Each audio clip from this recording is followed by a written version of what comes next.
really an honor and a privilege to be invited to this very important forum.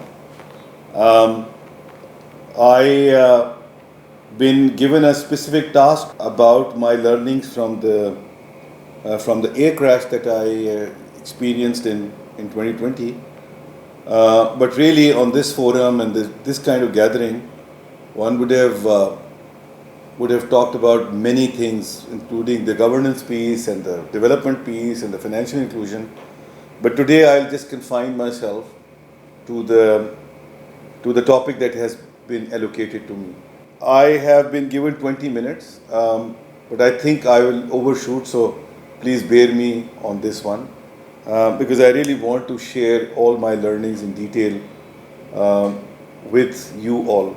So, ladies and gentlemen, it's an honor for me to speak at the prestigious AFI Forum, which is happening after a gap of 2 years. While still online, rather than in person, organizers Cardano Development and Footlight International deserve a round of applause for making the effort to bring such a stellar event together, organizing a wide range of talks spread over these 3 days. Topics covered have included environment, climate finance, financial inclusion, gender, social impact financing, fintech, digitalization, leadership and governance. I am here with you today to share some of my learnings on the meaning and significance of life, the kind of learnings that only a close brush with death can provide. The 22nd of May 2020 was an interesting day, to say the least. There seemed to be a sense of urgency in the air. The day's routine activities appeared to be rushing by, as it to hasten the day towards its fateful end. I was traveling for the first time after having taken charge of the Bank of Punjab as one of the largest banks in Pakistan, as its president and CEO, departing from Lahore to arrive Karachi in time to spend Eid holidays at home with my family. My first 6 weeks on the job had gone better than what I had anticipated. I was filled with a sense of reserved excitement and a cautious satisfaction, lest I allow myself to become complacent. The flight was smooth. The only anomaly was observed close to the timing of landing. The aircraft made contact with the ground 3 times, the metal of the aircraft's belly grinding violently against the tarmac of the runway, only to abruptly and sharply take off again. The anxiety in the cabin rose in tandem with the plane's ascent, as this was an unusual occurrence. The plane circled around once more, and a few minutes later, attempting another landing, the engine suffered catastrophic failure, and the ill-fated aircraft came crashing towards the ground. In a plane carrying 99 passengers and cabin crew, only 2 survivors lived to tell the tale: myself and another gentleman. Considering the odd of living through an air crash, it is clear to me that our survival was not short of a miracle. The most overwhelming aspect of this whole incident was that about 30 seconds before the crash, I came to accept the inevitability of the impending tragedy. I found myself facing this feeling not with fear, but with a quiet, calm resolve. My life, all the moments between my childhood up until boarding that plane, flashed before my eyes. In those split seconds of self-reflection, time appeared to slow down. This introspective evaluation of my time in this world brought me to the conclusion that my life had been okay and that I had no regrets to speak of. I had never been afraid of death, and I found myself ready to face it bravely during those moments too. I have a firm conviction that my God is by my side at all times and that I communicate with Him every now and then.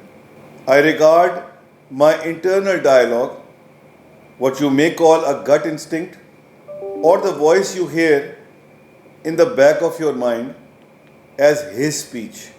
My interactions with my God are always frank and open. Just before the crash as well, I turned inwards, speaking with myself and my God, and the response I got was totally unexpected. I could see that the crew members were bracing themselves for the worst, and I knew with irrevocable certainty that their fears were not misplaced. But as I thought about the impending crash, the voice inside me told me that I was going to survive. I remember being completely engrossed in an argument with this voice. I told myself, look, this crash is inevitable. There's no way it will be averted. And still I heard the same response from within me, the unshakable belief that I would survive even if the plane crashed. I know the very cynical among you will chalk this experience down to the ravings of a man about to die. I can say that it was every bit as profound as near-death experiences in literature claim it is. There was an unflappable calmness, a steadiness that pervaded all my thoughts and my being.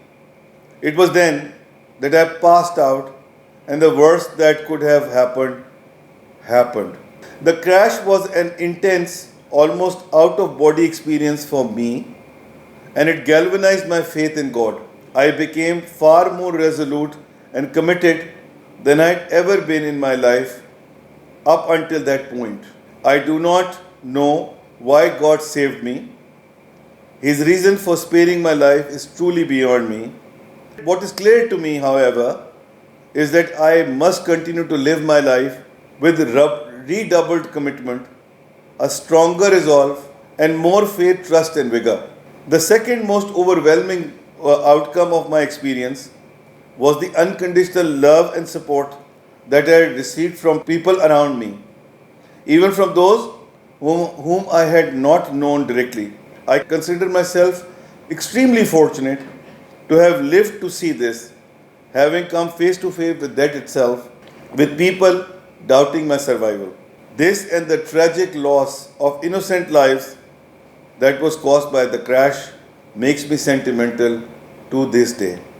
I have been exceptionally fortunate that I had the most amazing and incredible friends and family, my biggest asset by far, to keep me company, but I was racked with survivor's guilt. For months, I could not bring myself to meet the other survivor or the families of victims. I struggled to attend funerals, wondering if the family of the deceased resented me, whether my presence would comfort them or be a cruel reminder that I was given a miracle while their loved ones were not. In the days following the crash, I tried to decipher why I had been spared where so many others had lost their lives. I still don't know how to get a handle on this, and I'm still trying to cope with it to the best of my abilities. I believe I'm living a bonus life in a borrowed heaven, in the words of my favorite music band, The Course, whose special gift was given to me by my friend Maria Pia, who is one of the organizers of the event today.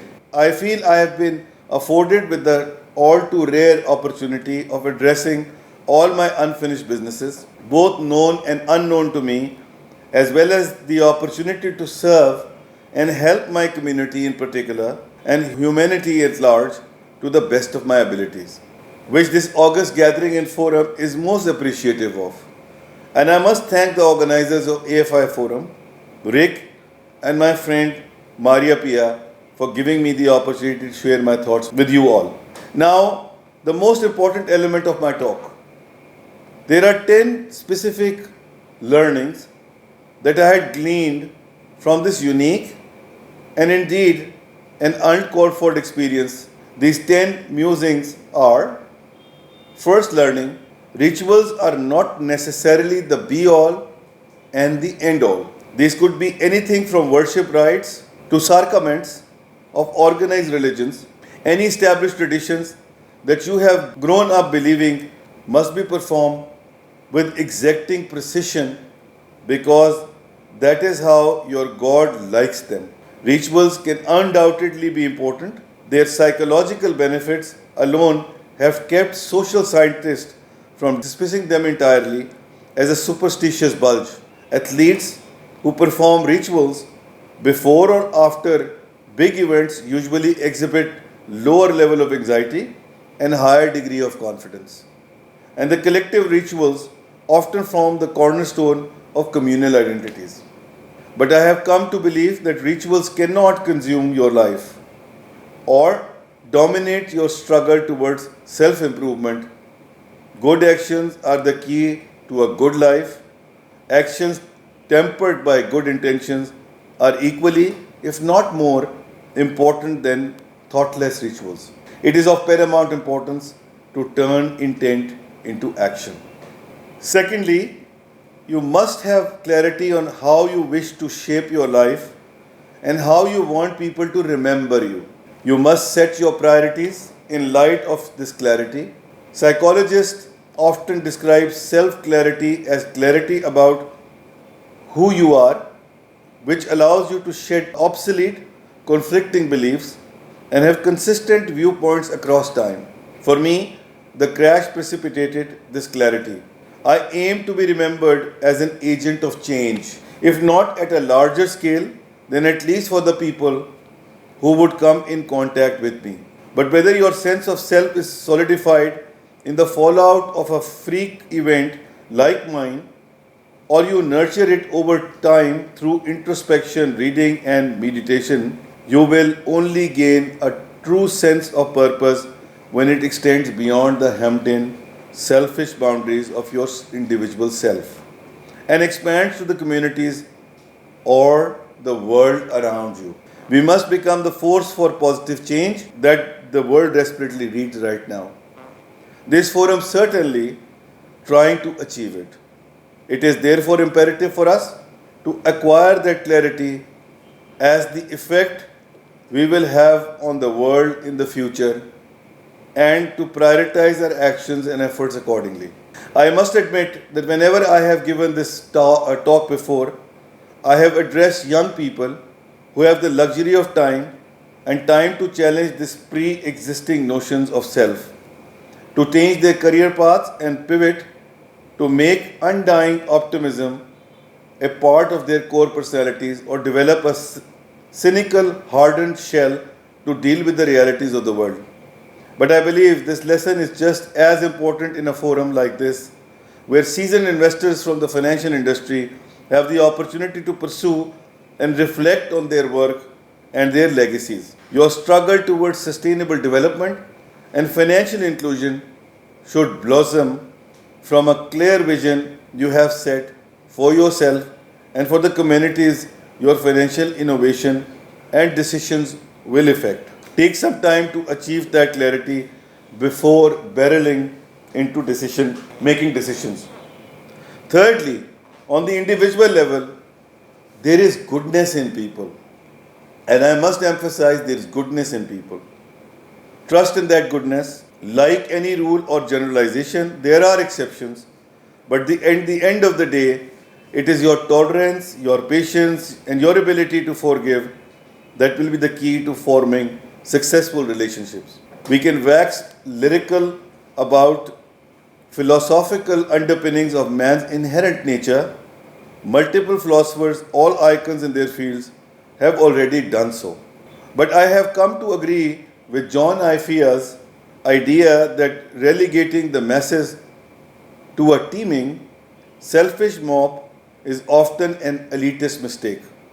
In the event of a disaster, vast majorities of people do not act as irrational, panic-prone looters, but often try to organize themselves and assist others. My experience after the crash was certainly indicative of that inherent goodness in people. I was dragged out of an extremely volatile situation while drifting in and out of consciousness by a group of people who had no way of knowing who I was and who could not possibly have harbored any ulterior motives. In the days following that crash, complete strangers reached out to me with outpouring of love and helped me recover. It is therefore hard for me to take seriously any long winding philosophies about men's inherent villainy. At their core, I believe that most people are good and we must strive to be patient, understanding, tolerant with them. It falls on those who are more aware to ignorant up to speed and do so with kindness and empathy to leverage the inherent goodness of individuals, thereby bringing them real and lasting change. Fourth one, arrogance is perhaps the greatest evil. We must all make it a point to address it, to kill it whenever it rears its head. This is quintessential. The core cause of this air crash appears to be arrogance of a systemic nature. From pilot's keen sense of overconfidence in attempting to land a plane that was higher than the required descent profile, to ground control slack in maintaining active communication. Humility, humanity, and magnanimity from the part of those in position of power and authority are vital for the correct functioning of any organization or system. On an individual, organizational, and societal level, arrogance serves no purpose. At best, it lowers others' opinion of you. At worst, your inflated perception of your own abilities has disastrous consequences of you and those around you. I do not claim to be an excessively humble man, but a decent dose of humility and self-reflection can keep disasters at bay. Not all of us are pilots in charge of hulking pieces of metal dashing through the sky, but we are all susceptible to the occasional self-congratulatory thought. The time for arrogant inaction, for resting on our laurels, passed us by long ago. Nowhere is this more evident than in the way we have collectively dealt with the climate emergency, where we have failed to prevent potentially irreversible damage to the climate on a global scale because of the hubris of large-scale industries and governments. We must strive to set our short-sighted arrogance aside, replacing it instead with an earnest willingness to work and effect change. Fifth one, be honest and sincere to yourself and to the people around you. This one is rather simple. Do and say the right thing, even if it goes against the norm, even if it contradicts your interest. It may seem simple, but in truth, it is remarkably difficult to be honest to oneself. But this trait, if cultivated properly, will be exceedingly valuable to you and to the people around you. It will set you apart and will elicit the unconditional love of those that know you and appreciate this trait of yours. Sixth learning, clear all your dues. Keep everything up to date. This is not merely monetary in nature, although the irony of saying this at a financial forum is not lost on me, and I do not recommend delaying others' dues or payments even for a minute. But to be honest, this is more importantly about emotions. Say things that you needed to say to your loved ones without any delay. Don't keep them pending for a second. If you need to say, I love you to someone, say it now, as time may not wait for you and other people may be waiting to hear it from you. Your child have a firm belief in your unconditional love. Your friends must have your unwavering support. Your pets should trust your sincerity even when you are forcing the bitterest medicines down their throats. They all have complete faith in you. Physical injuries can be healed and forgotten, but hidden ones left behind as the scar tissue from emotional debts that are grave and deep rooted.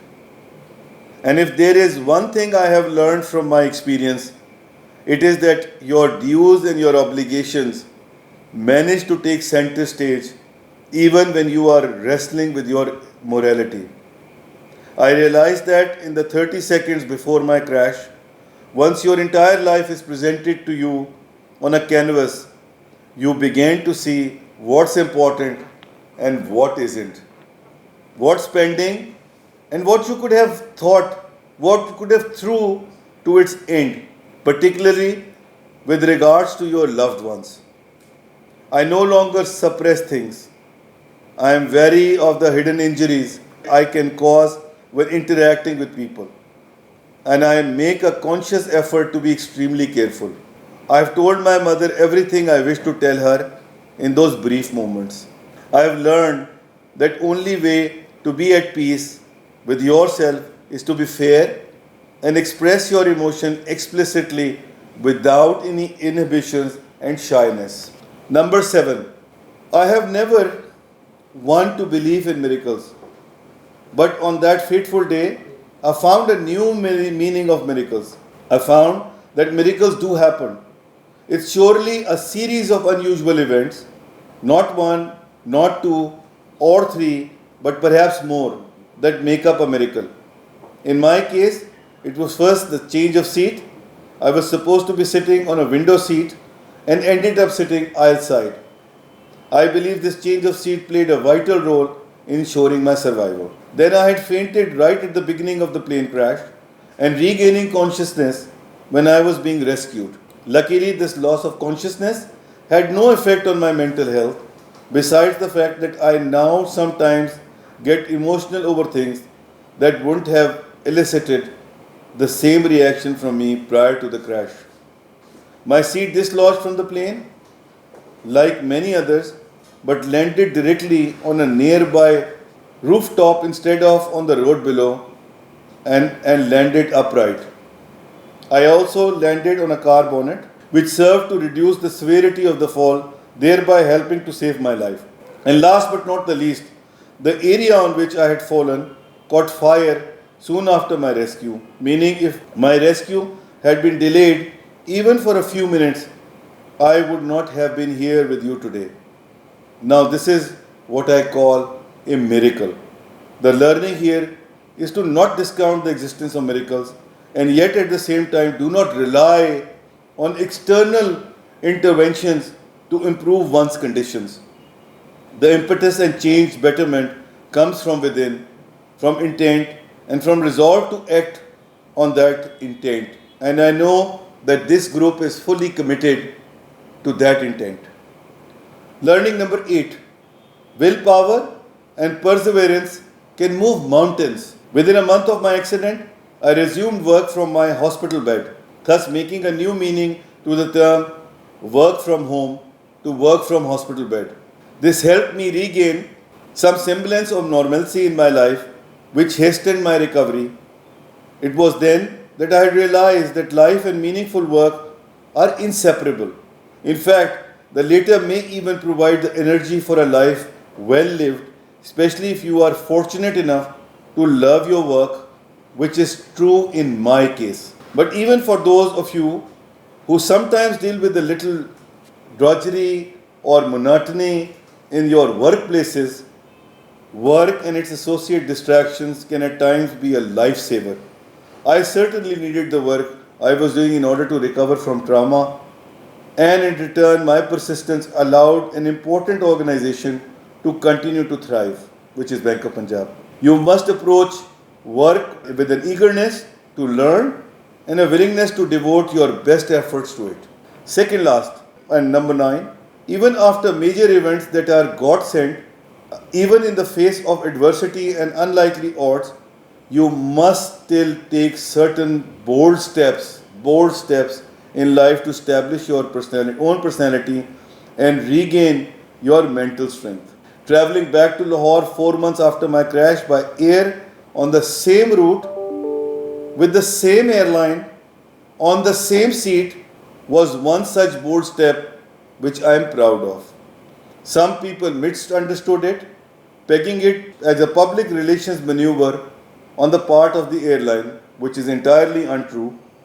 I can empathize with the anger the families of the victims felt because they had misconstrued my attempt at achieving normalcy as a validation of the airline safety protocols. If anything, I am certainly not satisfied with the protocols that airlines follow, and in fact the infrastructure overall follow, and therefore I have decided to set up an NGO called Zafar Masud Foundation, which will work on passenger safety and security, and I will be coming back to this forum soon enough to present a pitch and ask for your help and guidance and seek your assistance on making this into a robust organization.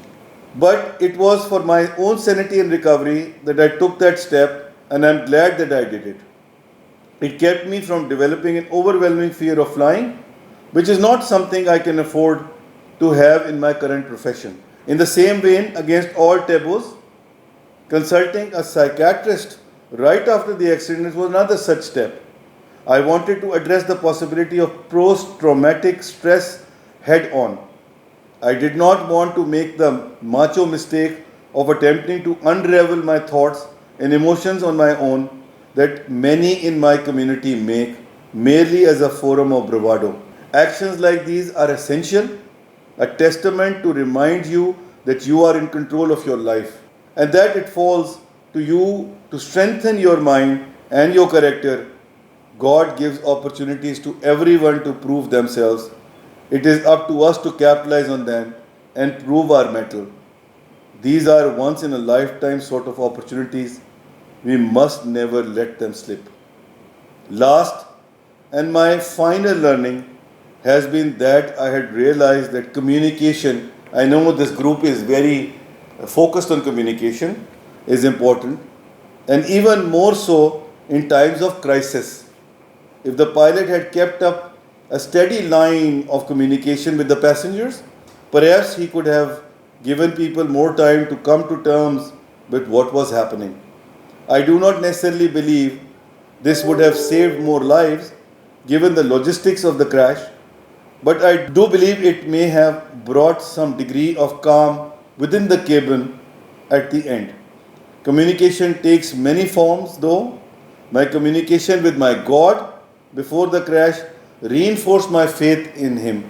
My communication with my parents following the crash, when I informed them that I was safe, subsided their anguish and saved them from further agony.